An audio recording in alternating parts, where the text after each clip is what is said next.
Welcome again to lectures in the subject State Space Approach to Control System Analysis and Design. The topic for discussion in this video is numerical solution of state equations. Earlier we have solved state equations analytically and we observed, of course the discussion was limited to time invariant systems, and we observed that obtaining analytical solutions is a complicated task. It is required to utilize numerical methods to solving the state equations, which is quite natural due to the availability of widespread availability and access to computers. There are few advantages offered by numerical simulation. Numerical methods are capable of solving linear as well as nonlinear equations. They can also handle time varying cases. And solution to nonlinear state equations helps verify the acceptability of designs obtained using linear models. This I will elaborate a little. Generally, whenever we model a physical system, in most of the situations we get nonlinear model.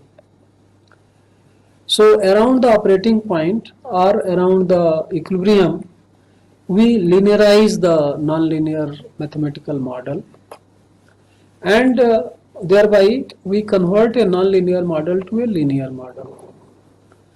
Based on the linear model, generally we design a controller or a state estimator, and then the parameters of the controller or the controller along with parameters and structure is to be implemented back on the nonlinear plant or the system. Similarly, the nonlinear states are to be estimated using an estimator which is essentially a linear estimator. Now there has to be a confidence that a linear design will work for the nonlinear system.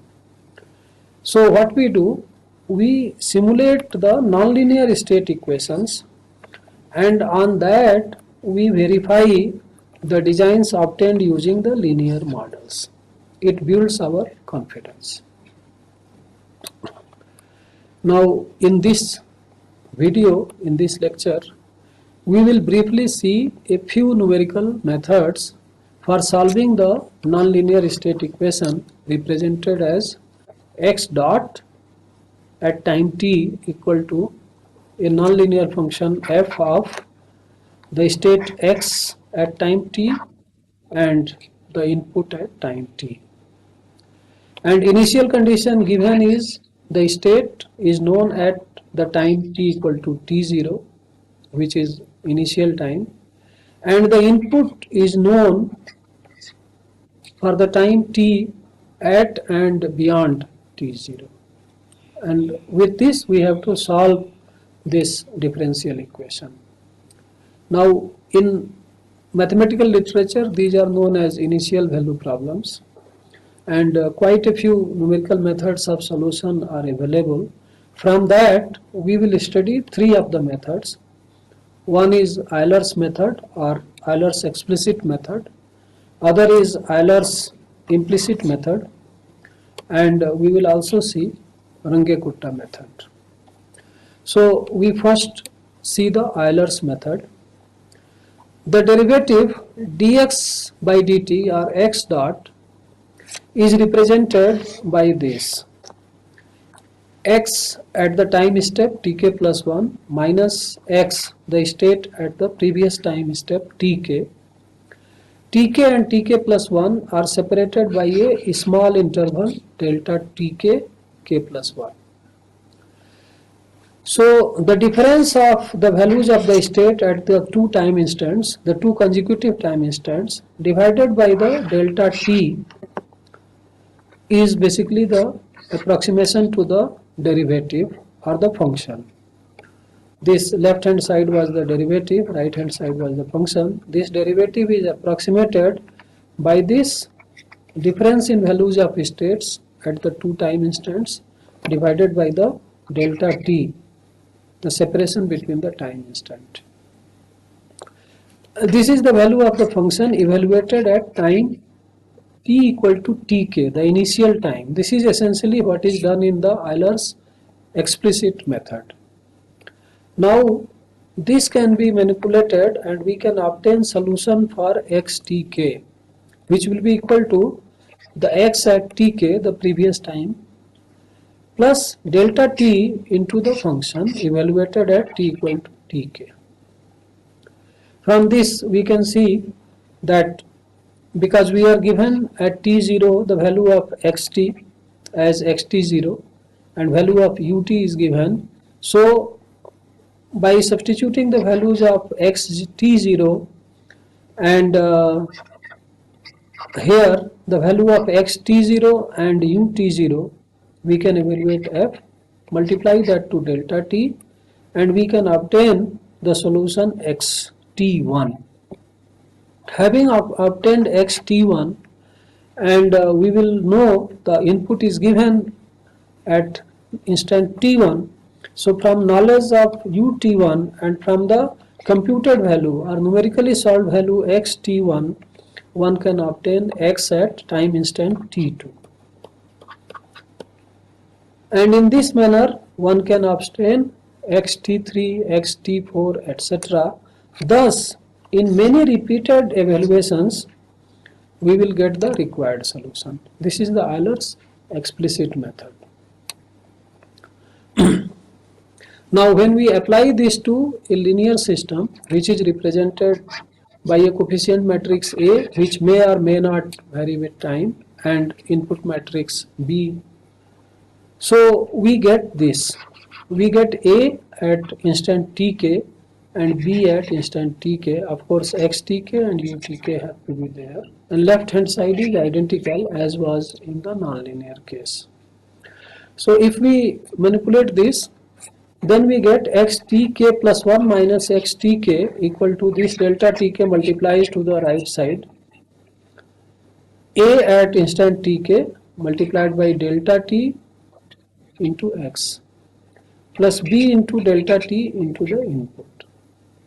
And then we do further manipulation by taking xtk on the right side and taking xtk common on the right. We get this thing in the identity matrix plus atk into delta tk multiplies to the xtk plus btk delta tk into uk. So in this manner, once we build this matrix, we have the solution of xtk. For example, given x0 and u0, we will get x1. Given the solution x1, we plug here, and u1, we will get xt2 and so on.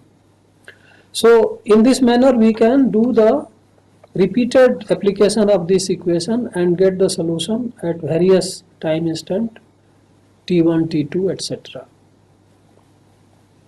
Now what we observe is that this quantity in brackets here is approximation of the state transition matrix evaluated for tk, tk plus 1.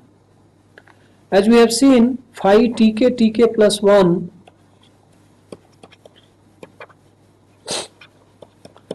will be equal to e power a tk, tk plus 1. So basically e power a delta t, and which is expressed by this series: identity matrix plus a into delta t plus half a square delta t square plus 1 by factorial 3 a cube delta t cube, etc. So if we ignore second order and higher order terms, we are left with this, which is this. So Euler's method is essentially, in case of linear system, approximation of this state transition matrix by ignoring the second and higher order terms. Euler's method or Euler's explicit method is prone to numerical instability and requires small time steps for solution. Numerical instability problem can be overcome by deploying the Euler's implicit method.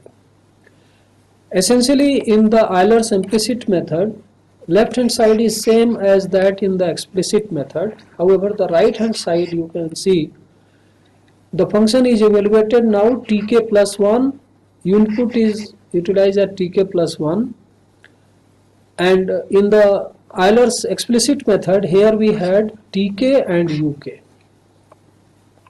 So the derivative is to be evaluated at the end of the time step rather than the start of the time step, which was done in Euler's explicit method. If we manipulate this, we get this, and we have to of course obtain the expression for x tk plus 1. We have to derive it analytically, and then iterative solution can be performed. So Euler's implicit method is little difficult to apply. However, it tolerates larger time step and it is numerically stable. So in case of linear systems, the representation is like this. Right hand side is matrix multiplied by the state plus input matrix multiplied by the input, both taken at the end of the time step, that tk plus 1. Manipulating this is basically we are multiplying this to the terms on the right. So left hand side becomes this difference of the values of state at the two consecutive time steps tk plus 1 and tk. A evaluated at tk plus 1 and delta t between the two time instants, plus b into delta t between the two time instants and the value of input at the end of the time step. When we simplify this, we get x tk plus 1 as identity matrix minus the A matrix and then inverse of that. Essentially we take this term on the left, this term on the right, and then we take this common and multiply by its inverse on both the sides. So we get this expression. So we have to evaluate identity minus A into delta t and its inverse. Then we can obtain the xtk by the repeated solution. So we can see the complexity involved compared to the Euler's method, where we did not have inversion of the matrix. In the Runge-Kutta method, again this is the equation to be solved, just a repeat of the problem. And here the solution is expressed by this expression.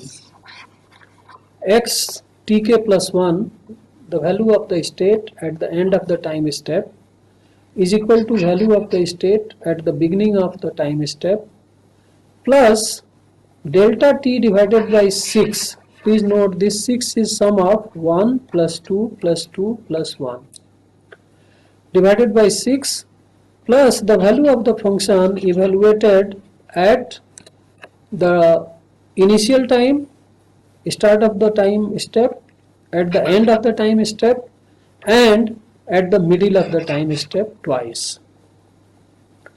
So this is the evaluation of the function. We know the value of the state at time tk and the value of the input and time tk. Using those values, we can evaluate the function at the start of the time step. Now using this, here please see, we essentially this is the value of the state evaluated using this slope, this derivative at the middle of the time step. And of course the input value is to be utilized as given at the middle of the time step. So that gives the value of the function at the middle of the time step. Once again the value of the function is evaluated at the middle of the time step, utilizing the value of the state computed using this slope. This the value of the function at the middle of the time step, and similarly the value of the input at the middle of the time step.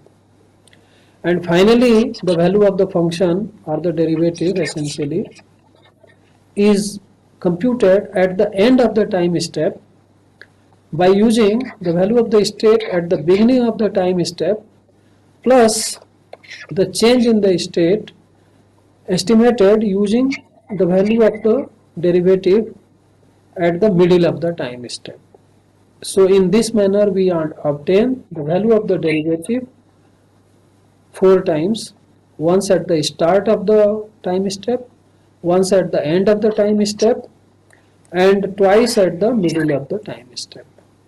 And we give more weightage to the value of the function or the derivative at the middle of the time step, and we obtain this weighted average ds plus 2dm1 plus 2dm2 plus de divided by 6, and that we multiply with delta t between time instants tk and tk plus 1, and then we evaluate xtk. In this manner, using this expression, a repeated application of this, we can solve the given system of first order differential equations or the state equations to obtain the solution.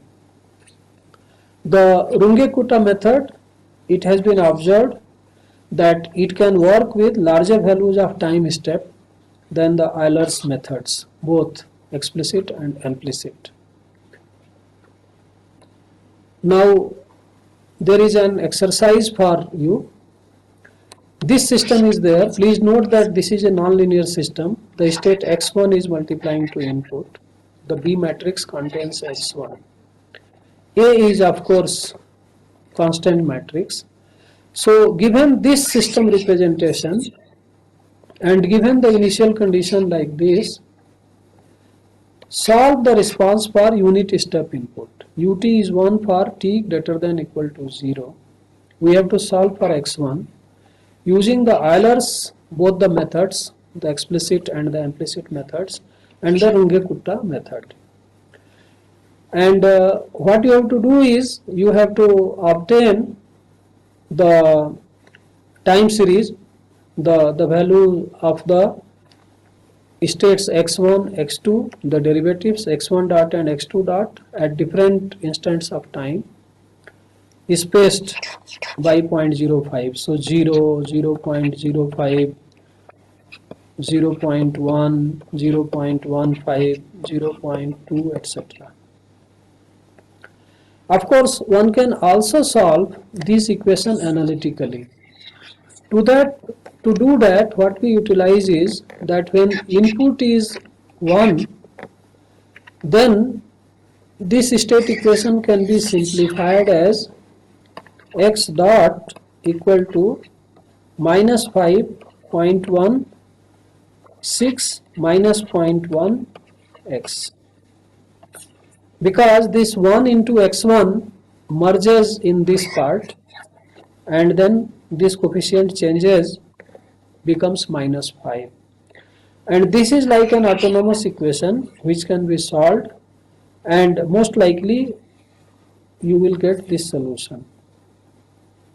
And using this analytical solution, one can evaluate the value at t equal to 0.25 and t equal to 0.5 and compare the numerically obtained values with these values to see that what is the kind of accuracy, what is the typical accuracy being provided by Euler's methods and the Runge-Kutta method. One can do this exercise to understand the three methods in a greater detail. Now we come, if we have linear time invariant model, then their solution can be even more fast. It can be simpler if it is discretized. and this is shown in the next few slides and this slide. We are given with the linear time invariant model x dot equal to ax plus bu. A and b are constant matrices, and the initial state is given and the input is given for time t greater than equal to 0. So its solution, we have seen analytically, its solution is this. In earlier lectures we have seen this solution. Now what we do is we consider two time instants tk and tk plus 1 separated by delta tk k plus 1.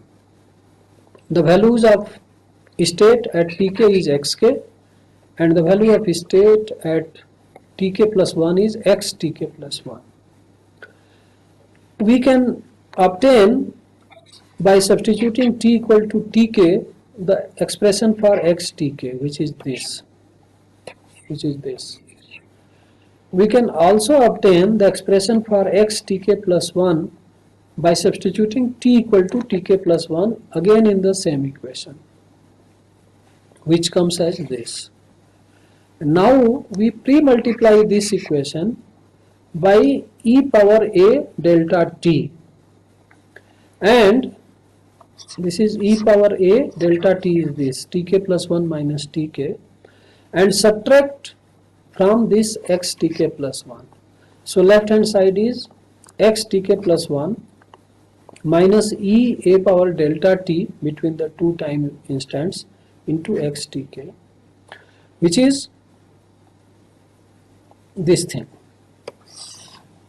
minus this thing. So this thing minus e power a into delta t multiplied by this integral, and that e power a into delta t, when it adds to e power a into tk, it gives e power a tk plus 1 here. And we can simplify that. Before that, what we do is we break this integral into two, one from t0 to tk and other from tk to tk plus 1. This, it is done here, shown in this square brackets. This is the first part and this is the second part. And we can see that this part cancels with this part, and what remains is this and this, which is reproduced here. Then there is we do manipulation by using a change of variable. Tk plus 1 minus tau is represented as mu. So d tau will become minus d mu, and the limits of integral will change to this. Also we assume, because we are discretizing, we assume that the input is constant over the small interval between tk and tk plus 1.